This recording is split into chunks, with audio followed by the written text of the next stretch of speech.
First of all, thank you very much for inviting myself and Kompan to represent Kompan here today. I'm going to dive right into it because really for us, I'm just going to say this, that play is health. That's what we do. We make play equipment. We work for children. And when we look at children, play is health. That's it. So I'm done. Okay? Okay, that's it. Did I keep it? 8 seconds. Because really, I mean, no, but seriously, I mean, if you can imagine a world where a child didn't have a chance to play, I mean, I think that nobody could question that their physical, social, mental, emotional health would not be at the same level as children that do get a chance to play. So for us, play and gaming, or whatever we want to call it here, but play for us is an essential part of the life of a child. All right, so we could just say let's just start there. But then you could say, well, how do we do play? Because that's what the question for us is today. And what I just got here is a very immediate, short view of child development. And I'll try to explain this. There's some constants in child development.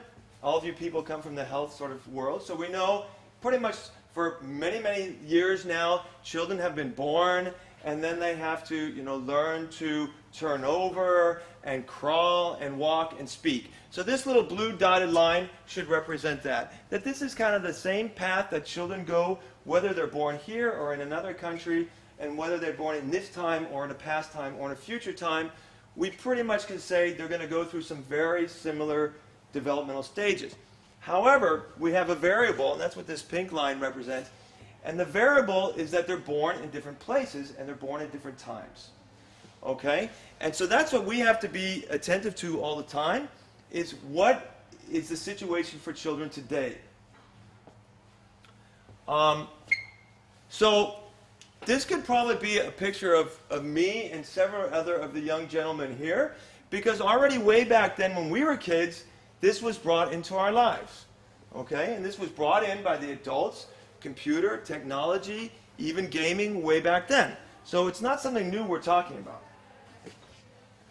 And, even this kind of scenario is already outdated, because what the world really looks like today is something like this, right? Does anybody know this? Mom, we're outside playing. Because, this is kind of, in a lot of ways, what's happening in the world out there these days is playing is taking place on some sort of mobile device. And that's okay. I mean, I think there's plenty of gaming people that could point out a lot of the benefits of this kind of gaming.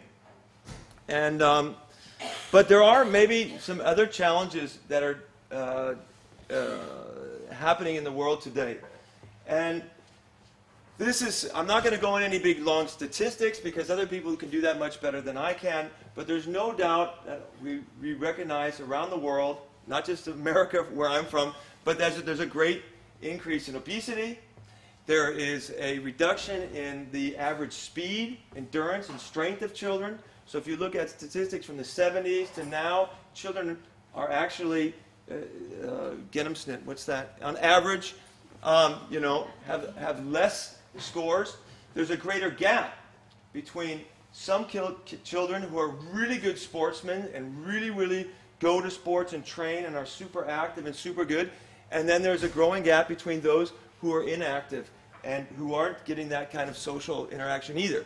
So we also have a trend, you could say, we see to less inter-age contact. So maybe where you could in the good old days, you could look and you saw a bunch of kids running around the street together from the neighborhood. There were young ones, there were old ones. Well, there's been a trend to not necessarily playing in the streets anymore, but being driven around to different activities, and a lot of those activities happen in same age groups. So there's a sort of cross-generational learning that has maybe decreased. We see also trends of isolationism. More, each family maybe has a TV, at least in the house, maybe in the bedroom, and being maybe possibly gaming or doing whatever and not necessarily having as much social contact. And there's been some new studies, or there's definitely the eye is out there on even things like reduced sense stimulation. in children these days. Whether they're not getting outdoors enough, I'm not going to answer that. But these are some of the things that children are up against these days. I don't know if anybody recognizes this reference, but at some point we decided it's time to go electric. I happen to be a big Dylan fan, so at some point we just said, you know, there's so many benefits of the gaming that it's time to go electric. And so now I'm just going to say a few words about, well, probably more than a few words, but I'm going to say something about what we have been trying to do. And I'm not saying it's the final answer at all, but you guys, we were talking about prototypes, and what we have tried to do is you can sort of come up with a product that would try to address some of these issues. So how, in today's world, we could better address, you could say, health, the entire health of the child, not just physical, but also the social and mental health, through play activity. And our point of reference, or our starting point was, could we take some equipment that was already physically challenging, and then could we add a layer of gaming onto this that would motivate the children even more. So we started, started back in 2000. Here was a piece of play equipment at a test site we had just completed at that time. And we started by taping on these little boxes that had 4 buttons, 1, 2, 3, 4. And over here off to the side, there was a shed over here where the children could come. There was actually a computer in that shed, and you know, like a lot of these things, they start out very big computer or whatever in the shed. But you could come up as a child and you could record something like "I am king" or something, and you could choose a code 1, 2, 3, 4, and you could choose a pre-programmed game, and then the game would start. And how the game would work was that this, for example, this box would start saying, "I am king, I am king," and you'd have to climb up there, punch your code 1, 2, 3, 4, and then suddenly this one over here would say, "I'm king," and you had to run around and climb around and punch these things, and then you could run back to the shed, push stop, and you could record your time, and if you were very good, you could put a high score. This is in 2000, and we weren't really gaming people, but we didn't realize like how naive this sort of was until we came back a week later to see how things were going, and we noticed that the high score on route number 2 was 17 seconds. And we said, okay, I can't remember, but there were at least 13 or 14 of these boxes. You can see they're also over here, and they're down here, scattered around this area. And so we were sort of puzzled, like, how did this happen? How did anybody go and complete this in 17 seconds? Does anybody a lot wiser than we were have the answer? Yes, please. They collaborated. Of course they collaborated, because children are great at breaking the system, right? We can count on that they're going to do that every time. So of course they put a child up at each one. That's what they were after, the high score. They got it down to 17 seconds if they all just punched in one right after another. So this is when we went, dope. And we went sort of back and started working with some people who knew more about gaming, who knew more about software and so on. And we said, okay, what we know about is making outdoor, structures, and we know about children, and we know about child's development. And what we can do is find the right partners to go forward. And that took us quite a while. But what we've come to is what looks like this now. Doesn't look a whole lot different in some ways, because our sort of gaming system is called Icon, and the product is called Galaxy. So we're still working in this sort of futuristic world, but it now has the gaming layer on top of it. So, for example, there's something called a game node, which is basically your button, and this is scattered around the structure. And there's another component that's called the game controller, and this is basically, for each product you have a game controller either built into the product here or next to it. And this is where you start the game. When we started, it was very clear we didn't want another screen. But we did know we needed other kinds of feedback, and we needed a point where the game could be started. And so one of our decisions was to make this actually round, was to separate it from the system so a lot of children could actually stand around this thing and start it together and get feedback together. And I'll give an example in just a minute.